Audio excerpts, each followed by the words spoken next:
പ്രിയ കൂട്ടുകാരെ, എൻ്റെ ചാനലിലേക്ക് നിങ്ങൾക്ക് സ്വാഗതം. ഇന്ന് കുറച്ച് ചക്കക്കുരു കിട്ടിയതെന്ന് വെച്ചാൽ വീട്ടിൽ ചക്ക മുറിച്ചതിൽ കിട്ടിയതാണ്. ആ ചക്കക്കുരു കൊണ്ട് ഞാനൊരു സ്നാക്സ് ഉണ്ടാക്കാനാണ് പോകുന്നത്. നമ്മൾ ചക്കക്കുരുവിൻ്റെ തൊലി ഒന്നും കളഞ്ഞിട്ടില്ല, നല്ല വൃത്തിയായിട്ട് കഴുകി അതൊരു കുക്കറിലിട്ട് നന്നായിട്ട് വേവിക്കാം. ഒരു 3 വിസിലടിക്കുന്നത് വരെ വേവിക്കാം. മീഡിയം സൈസ് സവാള എടുത്തിട്ടുണ്ട്, ഒരു മൂന്ന് തണ്ട് കരിവേപ്പില എടുത്തിട്ടുണ്ട്, കുറച്ച് മല്ലിയില എടുത്തിട്ടുണ്ട്, ഒരു 2 കഷ്ണം ചെറിയ കഷ്ണം ഇഞ്ചി എടുത്തിട്ടുണ്ട്, 1 കഷ്ണം വെളുത്തുള്ളി എടുത്തിട്ടുണ്ട്, 2 പച്ചമുളക് എടുത്തിട്ടുണ്ട്. ഉള്ളി, ഇഞ്ചി, കരിവേപ്പില, പച്ചമുളക്, വെളുത്തുള്ളി, മല്ലിയില അരിഞ്ഞു വെച്ചിട്ടുണ്ട്. ഇതുപോലെ കുഞ്ഞായിട്ട് വേണം അരിഞ്ഞെടുക്കേണ്ടത്. കുക്കറിലിട്ട് ഒരു 3-4 വിസിലടിച്ചപ്പോൾ വെന്ത് കിട്ടിയിട്ടുണ്ട്. ഇത് നമുക്ക് പൊരിച്ചെടുക്കാൻ എളുപ്പമാണ്, പെട്ടെന്ന് തൊലി കളഞ്ഞെടുക്കാം. ഇതുപോലെ പണി നടക്കുന്നത് കൊണ്ട് സൗണ്ട് വ്യക്തമായിട്ട് കേൾക്കുന്നില്ല. ഇതിൻ്റെ മുകളിലുള്ള ആ ചുവപ്പ് പാടയില്ലേ, അതെടുത്ത് മാറ്റണമെന്നില്ല. അത് നല്ലതാണെന്നാണ്, രോഗപ്രതിരോധത്തിനൊക്കെ നല്ലതെന്നാണ് പറയുന്നത്. ഞാൻ എന്തായാലും അതിൻ്റെ പാട മാറ്റുന്നില്ല. വേവിച്ചെടുത്ത ചക്കക്കുരു തൊലി കളഞ്ഞെടുത്ത് വെച്ചതാണ്. ഞാനിതിപ്പോൾ ജാറിലിട്ട് വെച്ച് ഒരു കറക്കി അങ്ങ് എടുക്കാമെന്നാണ് വിചാരിക്കുന്നത്. ചക്കക്കുരു നന്നായിട്ട് ക്രഷായിട്ടുണ്ട്. നമുക്കതിപ്പോൾ മിക്സിയിൽ തന്നെ ഇടണമെന്നില്ല. ഒരു പാത്രത്തിൽ വെച്ച് നല്ലൊരു സ്പൂണ് വെച്ച് ഉടച്ചെടുത്താലും മതി.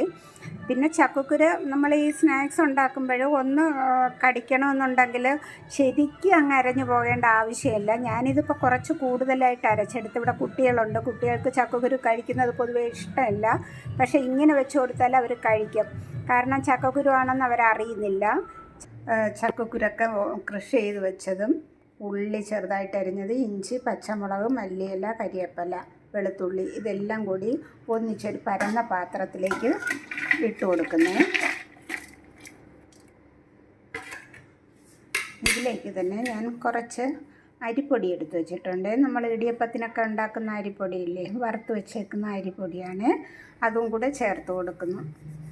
പിന്നെ അതിലേക്ക് ആഡ് ചെയ്യുന്നതിന് വേണ്ടിയിട്ട് ആവശ്യത്തിനുള്ള ഉപ്പ് എടുത്ത് വെച്ചിട്ടുണ്ട്. ഒരു 1/2 ടീസ്പൂൺ മുളക് പൊടി, ഒരു 1/4 ടീസ്പൂൺ മഞ്ഞൾപ്പൊടി, ഒരു 1/2 ടീസ്പൂൺ ഗരം മസാലപ്പൊടി, ഇതെല്ലാം കൂടി ഒന്നിച്ച് ഇതിലേക്ക് ചേർക്കാം. എല്ലാം ഒന്നിച്ച് ചേർത്ത് ഒന്ന് കുഴച്ച് വെച്ചിട്ടുണ്ട്. അതിലേക്ക് നമുക്ക് 1 ടീസ്പൂൺ നെയ്യും കൂടി ചേർത്ത് കൊടുക്കാമേ. ഇതെന്നിട്ട് നന്നായിട്ട് മിക്സ് ചെയ്യാം. നമ്മൾ മിക്സ് ചെയ്ത് വെച്ചേക്കുന്ന ഐറ്റത്തിലേക്ക് അല്പം തിളച്ച വെള്ളം കൂടി ചേർത്ത് കൊടുക്കാമേ. നല്ല തിളച്ച വെള്ളമാണ്. എന്നിട്ട് ഇത് നന്നായിട്ട് നമുക്കൊന്ന് കുഴച്ചെടുക്കാം. ഇത് കുഴച്ച് വെച്ച ചക്കക്കുരു കുഴച്ചെടുത്ത് ഏത് ആകൃതിയിൽ വേണമെങ്കിലും നമുക്കിത് ഉണ്ടാക്കാവുന്നതേ ഉള്ളൂ. ഞാനിത് ഇതേ രീതിയിലാണ് ഉണ്ടാക്കുന്നത്. കുട്ടികൾക്ക് വൈകുന്നേരം ചായയോടൊപ്പം കൊടുക്കാമെന്നുള്ള ഒരു സ്നാക്സാണ്. ഈ സമയം നോക്കി ഞാൻ ഒരു തവ അടുപ്പിലേക്ക് വെച്ചിട്ടുണ്ട്. തവ ചൂടായപ്പോഴേ ഞാൻ എണ്ണ ഒഴിച്ചിട്ടുണ്ട്. കുക്കിംഗ് ഓയിലാണ് ഒഴിച്ചിരിക്കുന്നത്, സൺഫ്ലവർ ഓയിലാണ്. അത് ഒന്ന് തിളച്ച് വരട്ടെ. ഞാൻ ഏകദേശം നല്ല പരന്ന തവയിലാണ് എണ്ണ ഒഴിച്ചിട്ടുള്ളത്. അപ്പോൾ നമ്മൾ ഇതിൽ പൊരിച്ചെടുക്കുമ്പോഴുണ്ടല്ലോ എണ്ണ അധികം വേണ്ടി വരത്തില്ല. എണ്ണ തിളച്ചിട്ടുണ്ട്. ആ സമയം ഞാൻ ഈ എടുത്ത് വെച്ചേക്കുന്ന വട ഇട്ട് കൊടുക്കുകയാണ്.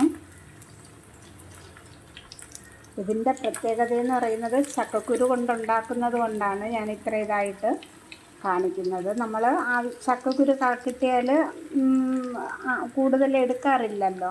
അപ്പോൾ ഇങ്ങനെയുള്ള സ്നാക്സുകളൊക്കെ ഉണ്ടാക്കാനായിട്ട് നല്ലതാണ് കേട്ടോ.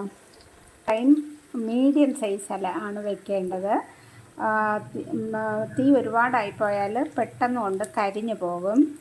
ഇതൊന്ന് നല്ല ഒന്ന് മൊരിഞ്ഞ് വരുമ്പോഴത്തേക്കും ഇട്ട് ഒരു 2 മിനിറ്റ് കഴിഞ്ഞിട്ട് ഫ്ലെയിം തീരെ കുറയ്ക്കാവൂ. ഇപ്പോഴും ഞാൻ മീഡിയം ഫ്ലെയിമിലാണ് തീ ഇട്ടേക്കുന്നത് കേട്ടോ.